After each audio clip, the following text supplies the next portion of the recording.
Bonjour à tous et bienvenue aux vidéos de l'Écomarché d'octobre, une revue mensuelle de l'actualité dans le secteur des grains. Le rapport de l'USDA n'a pas été publié en octobre à cause de la paralysie gouvernementale aux États-Unis.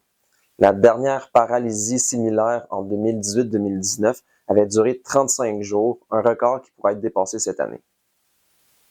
En l'absence de statistiques officielles, les médias ont présenté les estimations de l'industrie concernant la progression des récoltes aux États-Unis.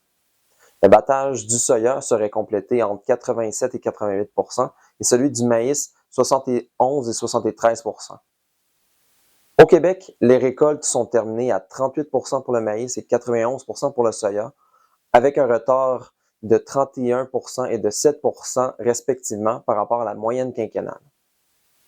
En octobre, Trump a mis fin aux négociations avec le Canada et a imposé des tarifs de 10 excluant les produits couverts par l'ACUM, dont le grain.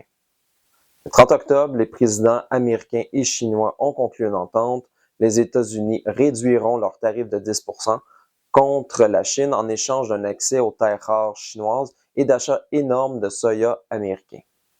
La Chine s'est engagée à acheter 12 millions de tonnes de soya d'ici janvier et 25 millions de tonnes par an pendant 3 ans. Bien que les données sur les ventes de grains à l'exportation aux États-Unis ne soient plus publiées, celles sur les exportations hebdomadaires le sont toujours. Comparativement à l'année précédente, les exportations cumulées de l'année récolte en cours sont en avance de 19 pour le blé et de 58 pour le maïs. Et elles accusent un retard de 37 pour le soya, principalement en raison de l'absence des achats chinois. En septembre, la Chine n'a importé aucune tonne de fèves de soya des États-Unis. Sur les 12,87 millions de tonnes de soya importées, 85 provenaient du Brésil et 9 de l'Argentine. La météo a été chaude et sèche, ce qui a été défavorable aux semis en Amérique du Sud. Cependant, les ensemencements ont somme toute bien progressé. Au Brésil, les semis de soya ont été complétés à 36 soit le même rythme que l'an passé. En Argentine, les semis de maïs ont terminé à 35 en avance par rapport à la moyenne quinquennale.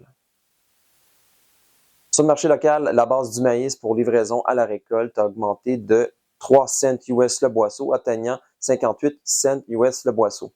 Celle du soya a progressé de 9 cents US le boisseau, atteignant moins 43 cents US le boisseau. Ce fut un aperçu du mois d'octobre. J'espère que cela vous a plu. Si vous voulez lire notre texte complet, je vous invite à le consulter sur notre site internet au www.pgq.ca. Je vous donne rendez-vous dans un mois pour l'édition de novembre.